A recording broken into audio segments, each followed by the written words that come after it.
Excellent. Thank you very much. Good afternoon, Daniel. A quick check, first of all, on Patrick Bamford. How is he, please? Yes, sadly not available for this upcoming game. Some problems with his calf. We expect him, not to be out for too long, but he's definitely not available for this game. I also don't expect that he will be available for the upcoming game against Leicester. Would be a nice positive surprise if we will make it. We just think that he will be back for the cup game, or perhaps the league fixture afterwards. If he will be available for next Friday, it would be a nice little surprise. But he's out more or less overall for 10 to 12 days. And Simon Barham as well. What's the latest with him? Yes, hamstring problems, also not available for the game. The same with Patrick. I also don't think he will be ready for Leicester. If it's possible, it would be a nice little surprise, but we'll definitely have the next game and probably also the Leicester game without Patrick and without Sam.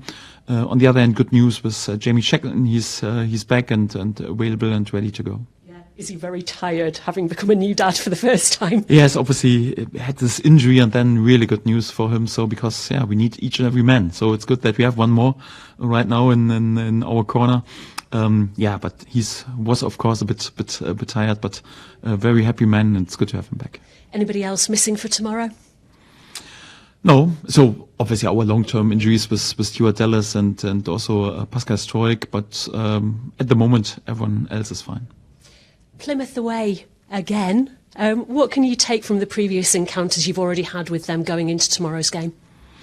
Well, the knowledge and the experience, and also that we are pretty respectful, because it's a side who has a really good home record in the league. I think their last home defeat was back in October, so it's a really difficult place to go. And also the last two cup games, after 90 minutes, we were not able to beat them. So we know that we have to be at our best in order to give ourselves a chance to win the points in this difficult away game. We're traveling, obviously, with our run with confidence and also highly motivated to add the next point under our belt. But we also know that at the moment, at least, it's one of the toughest places to go. Otherwise, they wouldn't be unbeaten since October.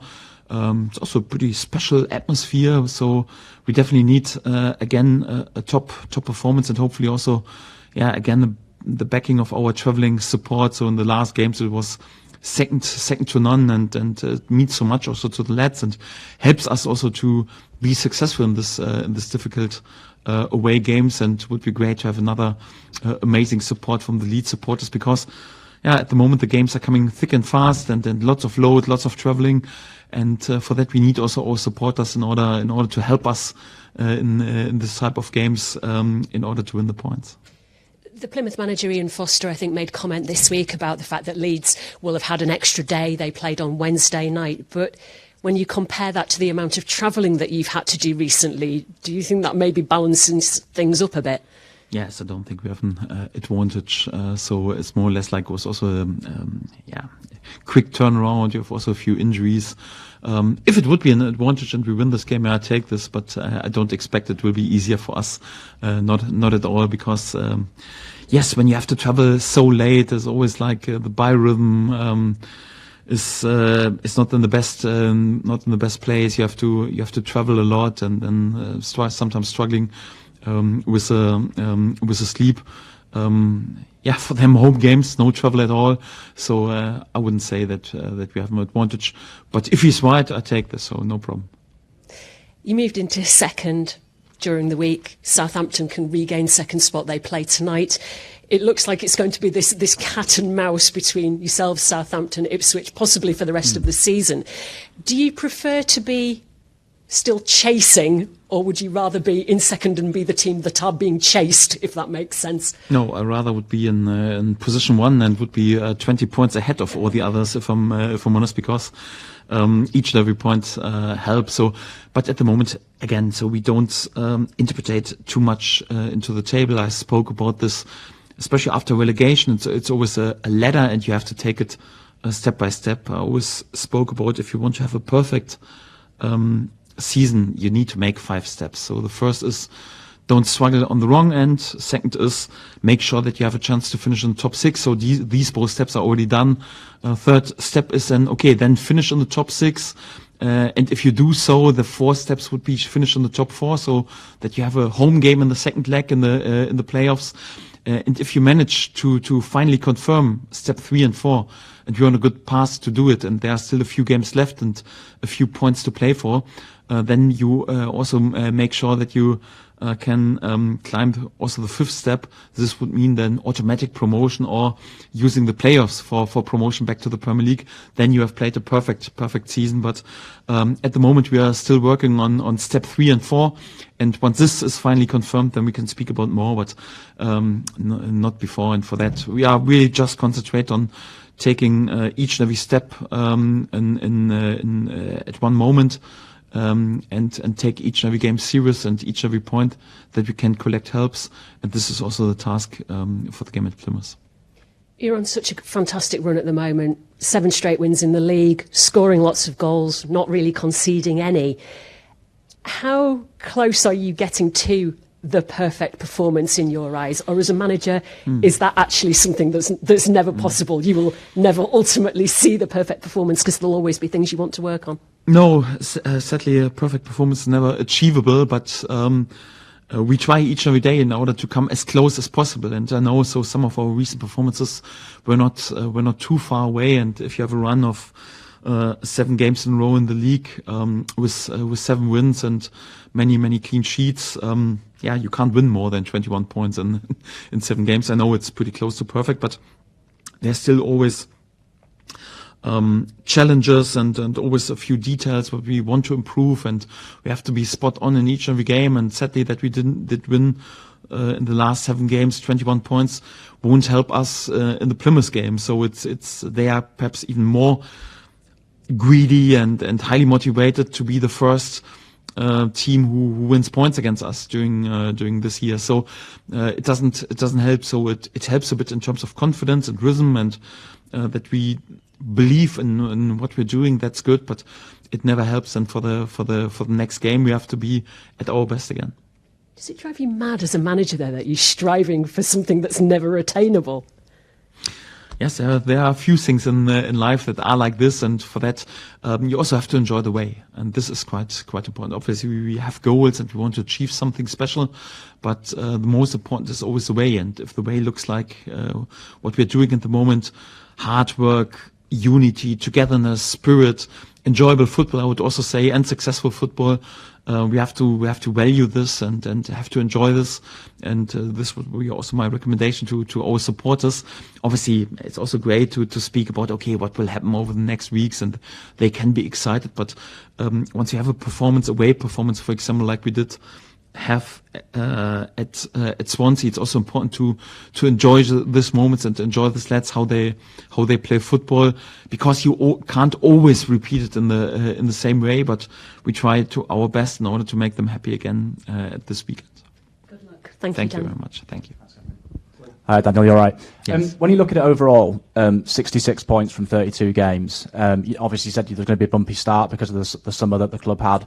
Where you're sitting overall, how pleased are you with that? I mean, it's been said a few times this week, the team's got 10 points more than Marcelo Bielsa's promotion-winning team had at the same stage of the season. I don't know if you welcome comparisons like that at all, but overall where you are at the moment, it's been pretty good.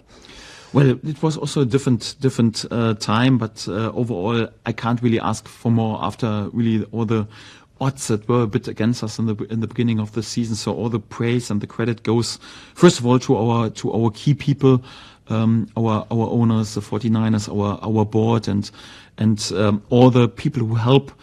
Also try to bring a bit myself in order to make this club successful. But I've got great people to work with when I think about Angus, about Nick, about Greater, about Adam Underwood. So we have so many good people. So we are pretty unified at the moment, and also the biggest asset is the unity also within the club and together with our supporters. So this club is always there with our best times when there is togetherness and spirit and also a bit the feeling us against the others. And this is great. So we have this feeling at the moment.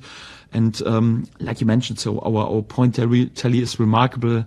In more or less each and every other season would be enough to sit comfortably in position 1 in this league. It's a bit crazy that it's not position 1 with this point tally, just due to the great work for example, Leicester has also done, or also the other teams, that it's so close and tight. So you just can also respect and value what they are doing and give credit to them, but it doesn't take anything away that Leeds are doing a fantastic job so far. Yes, and long may this continue, and we want to keep going, and want also to finish this season the best possible position. Do you welcome comparisons though when people talk about this side and they look at it and they sort of almost compare it to Marcelo's team, which was absolutely fantastic? Is that quite nice for you as a manager to think, we're almost could be on the right track to doing what they did, or something similar anyway? No, because it's not a topic I really think about, or that is important for me, because each and every time is also a bit different, and it doesn't help us, so the comparison. So our supporters and everyone is totally allowed to speak about this, because this is also why we love this game so much. We can compare and discuss and something like this, but it doesn't help me at the moment if I would be too carried away, or just compare this to what happened last year or 2 years ago, or perhaps then a few years ago when we had this great title run. So they have done a few years ago fantastically, and brought it over the line after 46 games, was remarkable. 93 points, I think, so, and won the league, and it's fantastic. So we are just there after 32 games, and if we don't win any more points, then we probably won't finish even in the top 6. So there's a long way to go. And then after 46 games, we can also speak about what we have achieved. But at the moment, it's not necessary, because we're just there with 32 games. Obviously, you've got a winning side at the moment, 7 wins in a row in the league. But so obviously, a lot of people say you keep a winning team, etc. But it's probably a bit more complicated than that. When it comes to picking the team, how much of a headache is it given you? And we think about 2 people in particular. Obviously, Connor Roberts coming in, he's a specialist right back, and Dan James is now back as well. But you look at how Willie Nonto's been doing; he's been on absolute fire. I mean, how difficult is it with those 2 in particular, the positions? First of all, it's easy to name the game day squad, because we have such a tight group, and also a few injuries. So there's more or less no competition for the traveling spots. That's sometimes a bit complicated, if I'm honest, because you need options. But at the moment, I got the feeling so it unifies us even a bit more, because because each and every player is needed. It's important to have them available, and this helps. And we still have competition for the starting 11.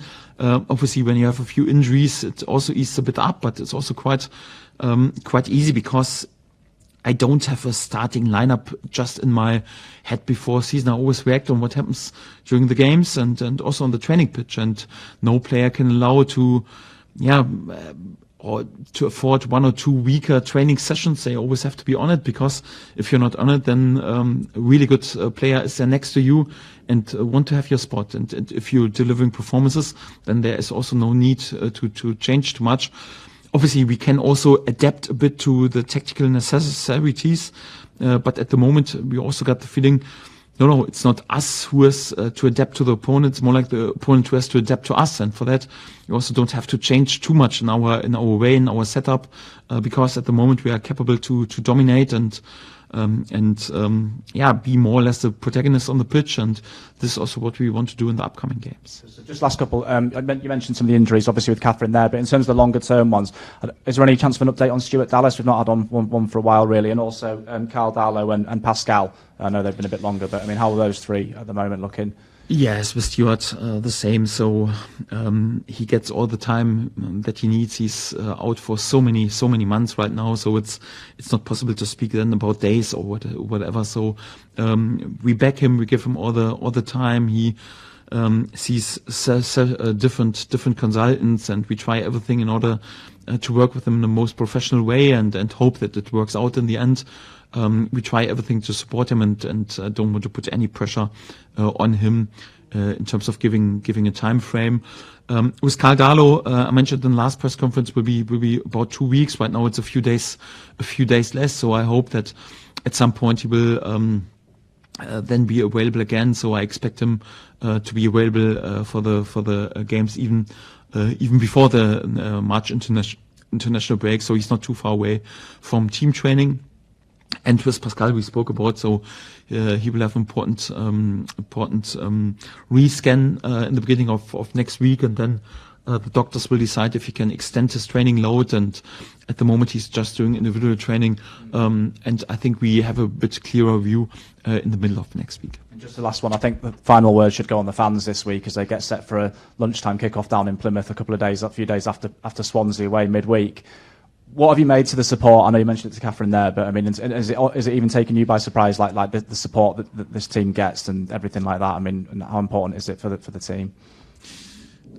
Not a surprise, because once I signed the contract, I knew exactly for which club I would sign the contract, and especially also for which supporters. And if I'm honest, so this really special atmosphere and how big this club is, and how well supported and great supported he is, and that our supports are second to none, not just in this league but even in this country.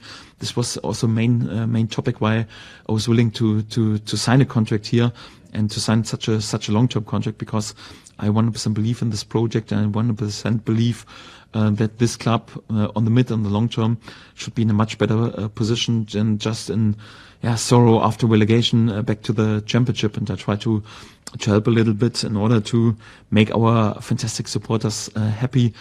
I spoke a few times already about the fixtures and what I think about this, so I don't want to repeat all this 12:30 kickoffs, whatever, after long away travels during midweek.